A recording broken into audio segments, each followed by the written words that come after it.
Hey, what's up, everybody? It's DJ Modi here coming to you again. Appreciate y'all always tuning in, locking it in with me right here on What You Say Radio. Yep, and thank y'all for liking, subscribing to the page. We are up over 3,000 subscribers, and we steady gonna pushing towards 4,000. Um, with that being said, I got another story here. This is in Indianapolis, man. A mother of three was killed in a tragic car accident. Apparently, the boyfriend was driving the vehicle, and he was under the influence of alcohol. And we all know how this story goes when it comes to drinking and driving.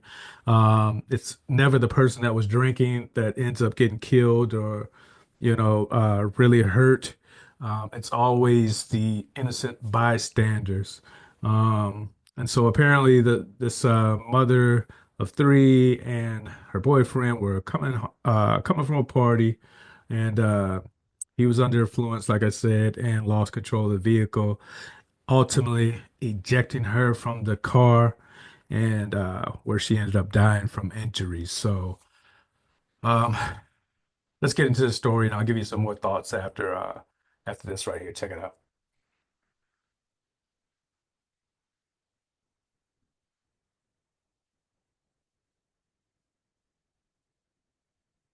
He's accused of reckless homicide and driving drunk while causing a deadly crash. Thanks for joining us. I'm Aaliyah Blackburn. And I'm Rafael Sanchez. That crash happened Sunday near 10th and Post on the city's east side. Fox 59's Jesse Wells spoke to the victim's family today and had their reaction to this tragic death. The street sign and power pole have been knocked down in this ditch where the fatal crash took place. Today, police and the victim's family hope the case serves as a reminder to everyone to be responsible behind the wheel. Driving home along East 10th Street just before 2 o'clock Sunday morning, an Indianapolis man lost control of his car and crashed into a ditch, killing his passenger. It hurts. It's like not being able to breathe, but you're breathing just because you're here, not being able to feel your legs, but you're just here. Kayla says her 25-year-old sister, Simone Pryor, leaves behind three young children, including a 2-month-old boy, who now have to grow up without their mother's positive outlook on life. You know, you could be having a bad day, and she would say, go outside, get some fresh air, and tell yourself it's going to be okay. Following the crash, which only involved the one vehicle, police arrested Pryor's boyfriend, Gareth Henderson Jr. Evidence at the scene indicates the 26-year-old suspect swerved off the road and slammed into a concrete culvert, after which he flipped over and took out a power pole, ejecting Pryor from the car. According to this affidavit, Henderson admitted he had a few drinks, and police claim he smelled of alcohol, his eyes were bloodshot, and his speech was slurred. We want the community to be responsible. According to the National Highway Traffic Safety Administration, more than 13,000 people die each year nationwide from drunk driving crashes. That's why IMPD urges people to always plan ahead. This is preventable by you as the community, and it takes all of us. It's our part. We ask that you look towards rideshare programs, public transportation, designate a sober driver.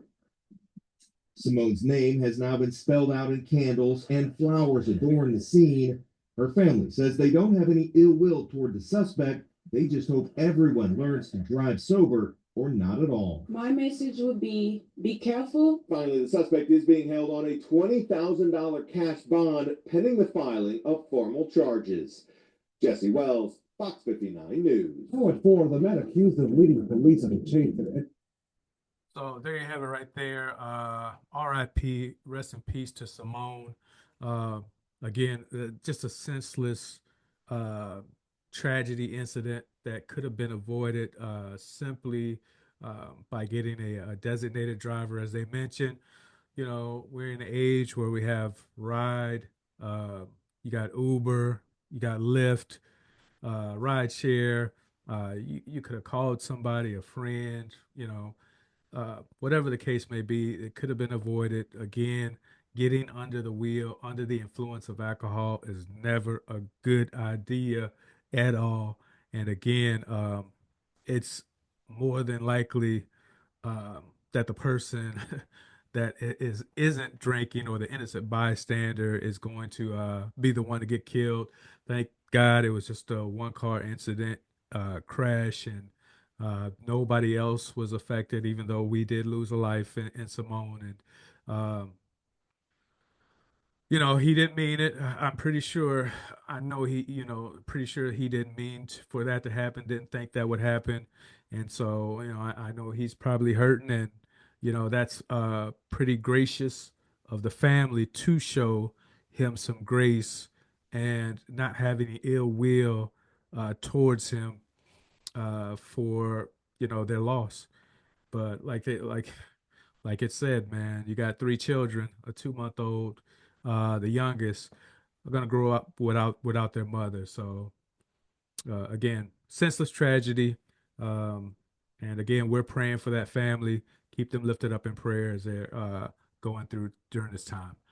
Appreciate you always tuning in. Please like, subscribe to the channel. This is DJ Mo D. I'm signing out to the next one. Peace. What you say?